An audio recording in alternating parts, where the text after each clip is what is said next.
Bonjour et bienvenue dans Vrai ou Faux. Alors on va parler comme d'habitude de rumeurs, intox, désinformation et aujourd'hui on va faire ça avec Najat Vallaud-Belkacem. Bonjour. Bonjour. Merci beaucoup d'être avec nous. Alors vous êtes la directrice de l'ONG One, présidente de France Terre d'Asile et je le rappelle quand même, vous avez été ministre de l'Éducation, donc encore merci d'être avec nous. On a beaucoup d'intox à voir ensemble et on va commencer par celle qui touche directement à nos ados, c'est la grosse intox. Alors, je vais rien vous apprendre là, mais les adolescents s'informent de moins en moins en nous regardant, nous, la télé, ils vont sur les réseaux sociaux et en particulier, ils font confiance à des influenceurs. Alors, on va parler en particulier d'un influenceur qu'on va vous montrer. Alors, on va pas non plus lui faire de la pub, on va pas donner son vrai nom, on va pas dire où le trouver sur les réseaux sociaux, mais on va l'appeler Dylan. Et donc Dylan, il affiche, vous allez le voir, une opinion bien tranchée à longueur de vidéo. Il considère que le système français éducatif est complètement nul. C'est qui vous explique que vous êtes en décrochage scolaire? Parce que c'est un peu le système français qui est en décrochage. Il est suivi par des centaines de milliers d'abonnés sur TikTok. Et pour être sûr de toucher un maximum de personnes, il a même multiplié les comptes. Un compte sur l'entrepreneuriat où il délivre des conseils pour monter sa propre entreprise. Avec des vidéos comme millionnaire à 25 ans ou encore devenir millionnaire maintenant. Un autre compte sur les médias est intitulé « Ne laissez pas les médias vous laver le cerveau ». Mais son cheval de bataille, c'est surtout l'école. Voici ce que Dylan en dit. Ce système scolaire français est là pour créer de l'échec. Il est fait en fait pour que tu fasses la gueule toute la journée. Et puis le programme scolaire, on n'en parle même pas. Si c'est pour rendre ton enfant attardé alors qu'il reste quasiment 13 ans à l'école, c'est pas possible en fait. Des toilettes mixtes, des profs laveurs de cerveau. Un système éducatif qui serait donc nocif, malsain. Une école où l'on n'apprendrait rien. Voici les principaux arguments de l'influenceur. Et de nombreux jeunes semblent apprécier ses propos. Comme on peut le voir dans les commentaires, laissés en dessous des publications. Voilà pourquoi je vais arrêter les cours, parce que je sais que je vais rater ma vie. En vrai, ça fait du bien de voir des gens qui prennent notre défense et qui nous comprennent. Tes mots m'aident beaucoup. Là, j'en peux plus des cours. Des jeunes qui se sentent compris et écoutés par l'influenceur. Sophie Vénétité, du syndicat enseignant SNES, a plusieurs fois discuté avec des élèves qui suivent Dylan sur les réseaux. C'est vrai que des fois, on est face à cette difficulté. Ils nous disent oui, mais c'est un adulte qui nous a dit qu'il ne fallait pas travailler. Et que le bac ça servait à rien. Et face à des élèves qui ne sont pas forcément formés sur ces questions-là, ouverts à ces questions-là, sensibilisés à ces questions-là, adultes contre adultes, bah, ils vont finir par prendre la parole qui leur plaît le plus. Et on ne va pas forcément les blâmer pour ça. Sophie Vénétité explique que certains élèves intègrent les arguments de l'influenceur concernant l'école et que cela peut mener au décrochage scolaire. Nous avons contacté Dylan pour une interview, mais il n'a pas souhaité répondre à nos questions. Vous avez été ministre de l'Éducation, quand vous voyez ça vous fait réagir comment? Oui, ça m'attriste profondément parce que je sais pertinemment que c'est dans ce monde-là que nos adolescents évoluent, en effet. Il faut en avoir conscience parce que je pense que beaucoup des commentaires, des débats publics sur l'éducation occulte cette réalité-là, ce monde parallèle dans lequel naviguent nos enfants, ce monde virtuel dans lequel finalement vous avez une parole qui va concurrencer celle des enseignants, comme ça vient d'être très justement dit. Et la vraie évolution sociétale qu'on a connue depuis quelques décennies, c'est celle-là, c'est le fait qu'autrefois la parole de l'enseignant c'était la plus légitime pour transmettre du savoir, des informations, etc. et qu'aujourd'hui elle est concurrencée par 1000 autres paroles, et y compris des paroles qui sont mal intentionnées, clairement mal intentionnées. Et je ne doute pas une seconde que ça pousse des élèves à du décrochage. Oui, alors lui, je ne sais pas, il dira qu'il n'est pas mal intentionné, il essaye d'aider les élèves, etc. On a essayé d'ailleurs de lui en parler, de le faire réagir, et on l'a retrouvé, mais il ne voulait pas parler. C'est pas facile. Parce qu'avant d'avoir un échange avec lui, il fallait donc le trouver pour le contacter. Parce que depuis 2021, ce qu'il faut comprendre, c'est que Dylan n'est plus que sur TikTok. Il y avait une plainte d'une mère de famille à l'époque, donc voilà, les comptes Instagram, Facebook avaient été fermés. Alors, ce qui est paradoxal aujourd'hui, c'est que sur TikTok, il est complètement proactif, alors que sur le reste de la toile, il est quasi inexistant. C'est très difficile de le retrouver. J'ai finalement trouvé un groupe Facebook d'une académie de tennis en Espagne. J'ai appelé le numéro et je suis tombée sur son frère, à qui j'ai transmis donc ma demande d'interview. Et Dylan m'a répondu par écrit qu'il ne souhaitait pas répondre à ma sollicitation. Et rien que le fait que tu l'aies contacté, ça l'a agacé. Il en a même fait des vidéos. Ah oui, fortement agacé. En 24 heures, il a publié 3 vidéos en parlant donc de la chaîne et de mon travail de journaliste. Je vous propose de regarder la première vidéo avec quelques extraits. Bon les amis, il faut qu'on parle parce que j'ai France Info qui essaie de me faire taire et de me faire dégager de TikTok et des réseaux sociaux. Alors en fait, j'ai une journaliste de France Info qui m'a contacté la semaine dernière sur Instagram. Je tairai son nom pour éviter le harcèlement. Parce que je vous connais mes copains, vous allez aller l'embêter, c'est pas bien.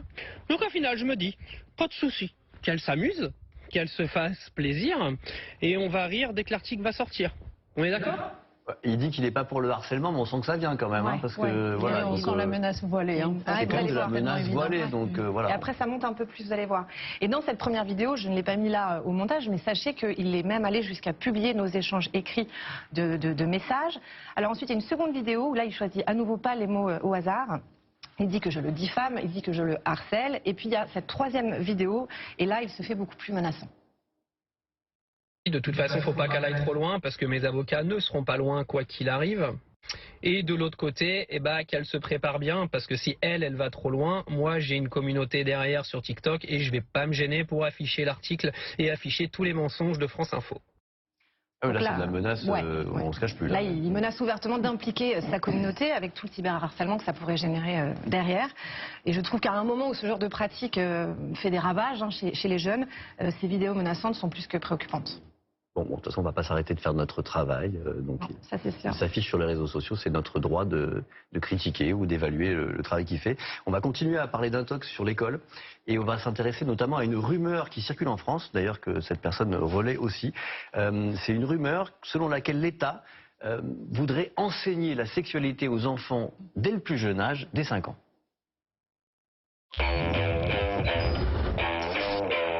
Une loi pour apprendre la sexualité aux enfants de 5 ans? D'où vient l'intox?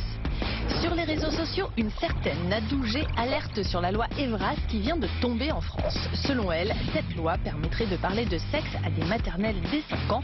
Dès 9 ans, c'est la masturbation, l'orgasme, les influences positives et négatives de la pornographie. On va dire à des enfants, alors petit garçon, tu te sens pas peut-être un petit peu fille, hein? Ils veulent faire de nos gamins des trans. Une pétition demandant au ministre de l'Éducation la suppression de la loi Evras a recueilli 15 000 signatures. Une autre partagée par le rappeur Rof s'adresse aux Français et fustige la loi Evras qu'ils veulent faire passer en douce. Pourquoi c'est faux? D'une part, cette loi n'en est pas une. D'autre part, cela ne concerne pas la France, mais la Belgique. En fait, ces postes font référence au Guide Evras, un programme d'éducation relationnelle, affective et sexuelle adapté à chaque tranche d'âge en Wallonie, dont un décret rend obligatoire des ateliers en classe de 6e et de seconde. Ce guide fait aussi l'objet d'une désinformation massive en Belgique.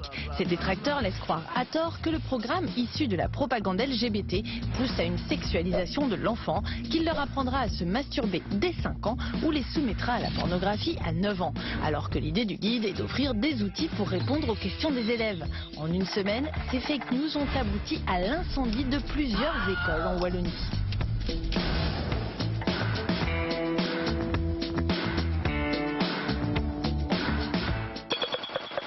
Voilà, c'est un sujet de nos confrères de Désintox sur Arte. Alors Najat Vallaud-Belkacem, c'est le genre d'intox auquel vous-même directement vous avez été confronté, parce que je rappelle que vous avez été ministre délégué aux droits des femmes.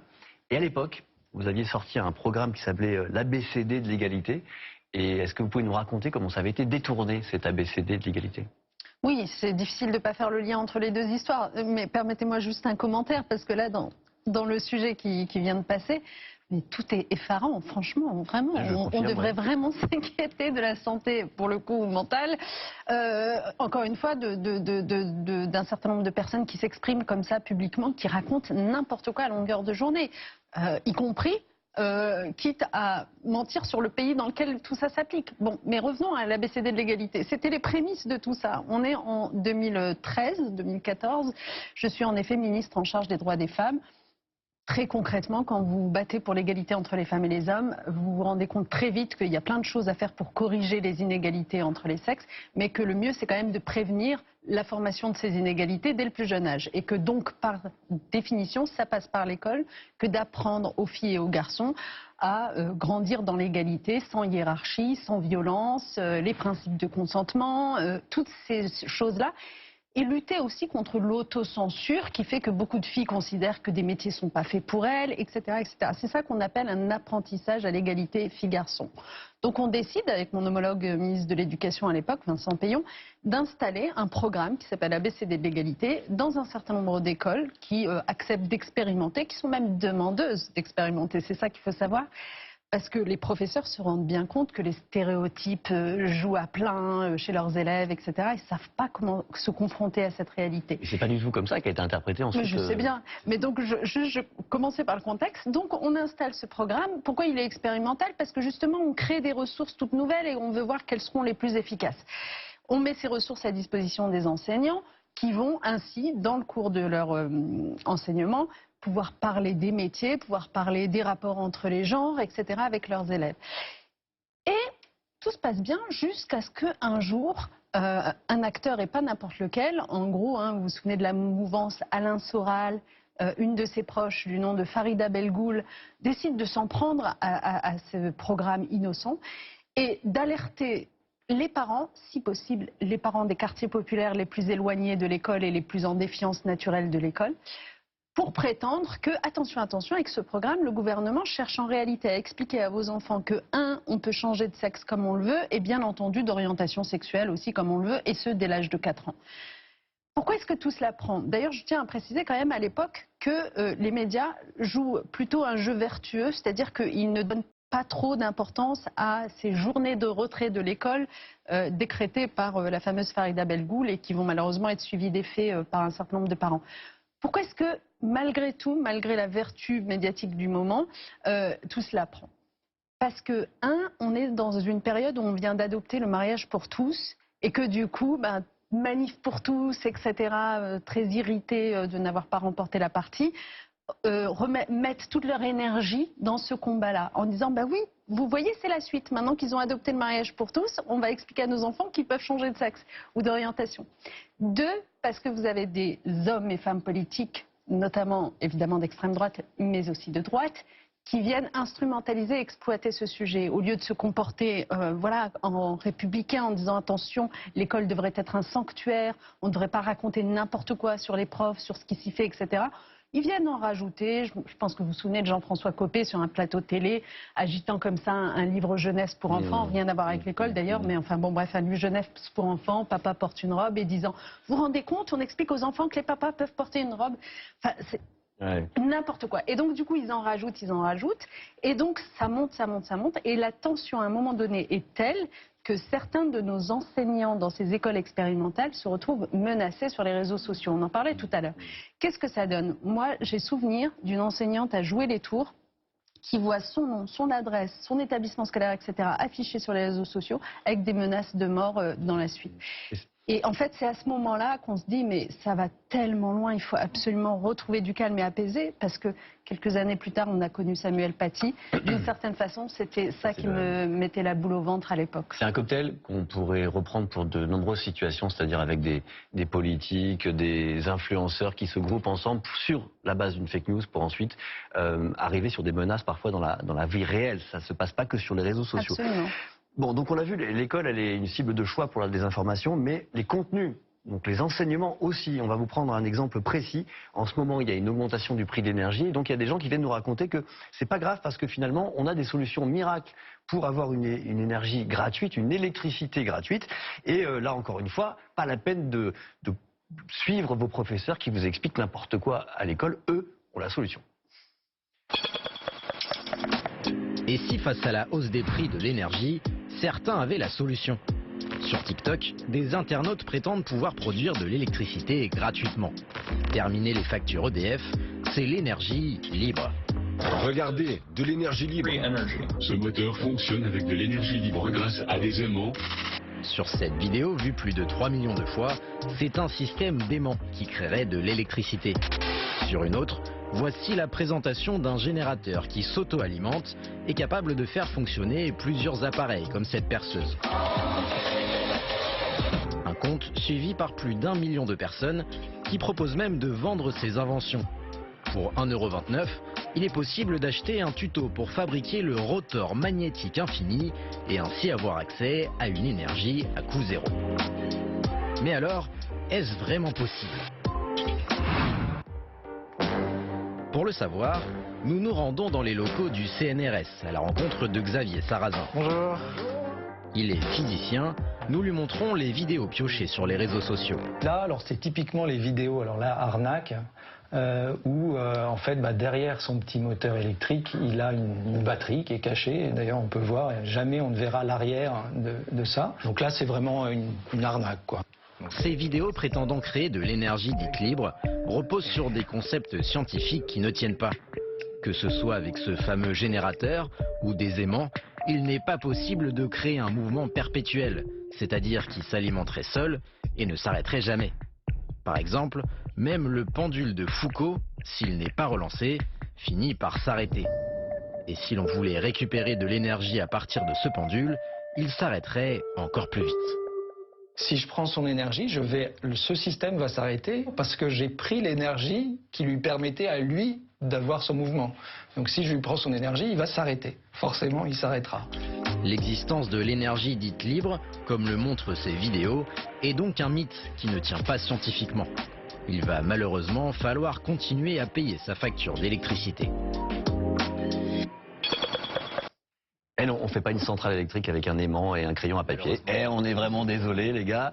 Mais au-delà de ça, ce qui est intéressant, c'est que ces personnes qu'on voit qui font des vidéos, elles sont aussi dans des milieux qu'on connaît bien, vrai ou faux, qui sont des milieux de désinformation et des gens qui sont très anti-système, souvent. Oui, on va prendre un exemple avec un des pontes de l'énergie libre. C'est cet homme, Jean-Christophe Dumas. Alors lui, il a inventé cette fameuse boule. C'est un système qui créerait de l'énergie avec des possibilités, selon lui, infinies. Je peux créer des systèmes de chauffage puisque je fais bouillir de l'eau instantanément, la stérilisation médicale, l'agriculture, l'extraction, enfin les applications, il y en a autant que de gens qui font bouillir de l'eau.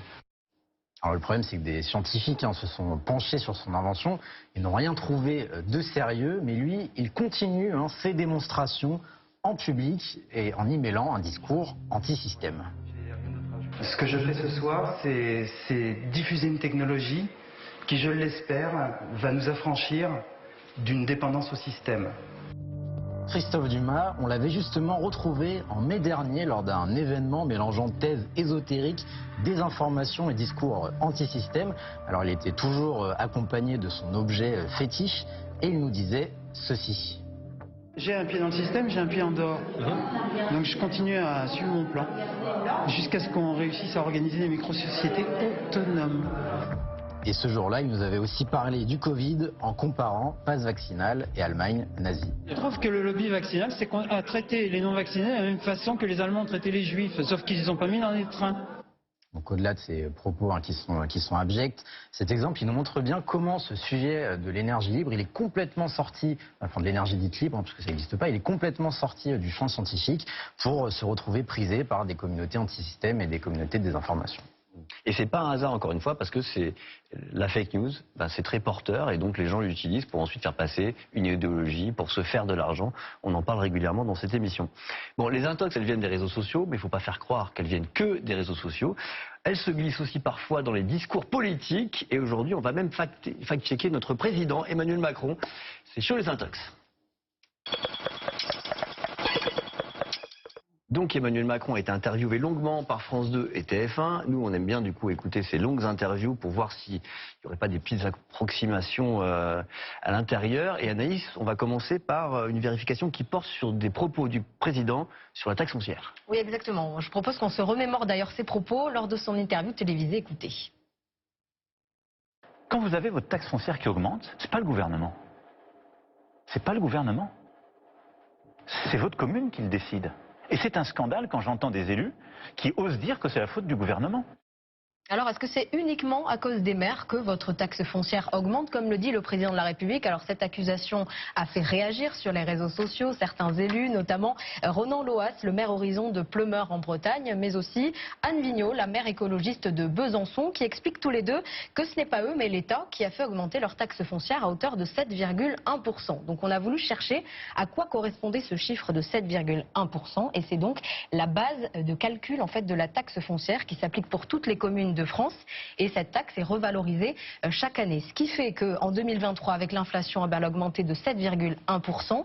Une hausse qui a été votée au Parlement. Et donc, contrairement à ce que dit Emmanuel Macron, eh bien, le gouvernement joue bien un rôle dans l'augmentation de la taxe foncière. D'accord, donc c'est une approximation d'Emmanuel Macron qui l'arrange peut-être, hein, mais il faut reconnaître aussi qu'il y a des communes qui ont fait augmenter cette taxe foncière. Ça ne dépend pas que du gouvernement non plus. Oui, exactement. C'est l'autre variable dans le calcul de la taxe foncière, c'est le taux qui est décidé par les communes. Et en 2023, eh bien, seuls 14% d'entre elles ont décidé de l'augmenter, d'après une étude de la Direction générale des finances publiques. Alors l'exemple frappant, c'est la ville de Paris, plus 62% dans la taxe foncière donc des propriétaires parisiens. Anne Hidalgo a décidé d'augmenter cette taxe bien au-delà des 7,1% décidés par le gouvernement. Donc finalement, des deux côtés, on voit bien que sur ce sujet, chacun a sa part de responsabilité. Vous voulez réagir là-dessus, sur la taxe foncière et ce débat? Non, mais juste parce que comme j'avais suivi un peu ce débat et cette affaire, je voulais juste préciser que ce qui était particulièrement irritant dans le propos d'Emmanuel Macron, c'est le moment où il prend un élément de comparaison en disant à Paris plus 60%, alors qu'à Tourcoing, comme par hasard, ville du ministre Darmanin, et à Paris socialiste, aucune augmentation. Et en fait, ce qui est choquant, c'est que ce propos est faux, puisque à Tourcoing, par définition, puisque comme vous le dites, il y a 7% de décidés d'augmentation de la base légale pour toutes les communes, il y a au moins 7% d'augmentation. Donc en fait, quand il dit à Tourcoing 0% d'augmentation, c'est faux. Donc c'est ça le problème. Il veut peut-être dire 0% d'augmentation décidée par la ville. Oui, enfin c'est surtout une façon, parce que du coup, quand il parle des 60% de Paris, il met bien les deux. Il n'enlève pas les 7%, voilà, on est d'accord. Il y a aussi un petit combat politique qui se joue avec Anne Hidalgo, ça c'est sûr. Allez, on va continuer à décortiquer la parole du président. Et maintenant, on va reprendre une phrase qui est célèbre, qu'il a prononcée et qu'il a empruntée à Michel Rocard. Alors, cette phrase, c'est « On ne peut pas accueillir toute la misère du monde ». Je suis sûr que vous connaissez tous cette phrase de Michel Rocard. Elle a été utilisée, je pense, par tous les bords politiques et à toutes les sauces. Mais en fait, est-ce que vous vous rappelez vraiment dans quel contexte Michel Rocard avait prononcé cette phrase et ce qu'il voulait vraiment dire à l'époque? Sur l'immigration, Emmanuel Macron utilise une phrase qu'on a déjà entendue. Parce qu'on a un modèle social qui est généreux. Et on ne peut pas accueillir toute la misère du monde. Une formule de l'ancien Premier ministre de François Mitterrand, Michel Rocard, souvent utilisée en politique pour justifier la fermeté sur l'immigration. Ce qui fait aujourd'hui grincer des dents du côté de la gauche. Michel Rocard ne s'est jamais arrêté à ce bout de phrase. Il a dit, mais nous devons faire notre part. Nous devons faire notre part. Un bout de phrase qui semble faire toute la différence entre la formule de Michel Rocard et celle d'Emmanuel Macron. Mais alors, qu'a dit exactement l'ancien Premier ministre? Cette phrase sur la misère du monde, Michel Rocard la prononce une première fois en décembre 1989 sur TF1. Face à la montée du Front National, le discours se durcit sur l'immigration et il reprend cette formule devant l'Assemblée nationale. Même si, comme vous, je le regrette, notre pays ne peut accueillir et soulager toute la misère du monde. Il nous faut prendre les moyens que cela implique. Cela se traduit par le renforcement nécessaire des contrôles aux frontières. Un discours de fermeté qu'il réutilise face à des élus socialistes en janvier 90. La France n'est plus, ne peut plus être une terre d'immigration nouvelle. Je l'ai déjà dit et je le réaffirme, quelque généreux qu'on soit, nous ne pouvons accueillir toute la misère du monde. Et ce n'est que 3 ans plus tard, pour se différencier de la politique anti-immigration de Charles Pasqua, que Michel Rocard apporte cette fameuse nuance. Je maintiens que la France ne peut pas accueillir toute la misère du monde. La part qu'elle en a, elle prend la responsabilité de la traiter le mieux possible.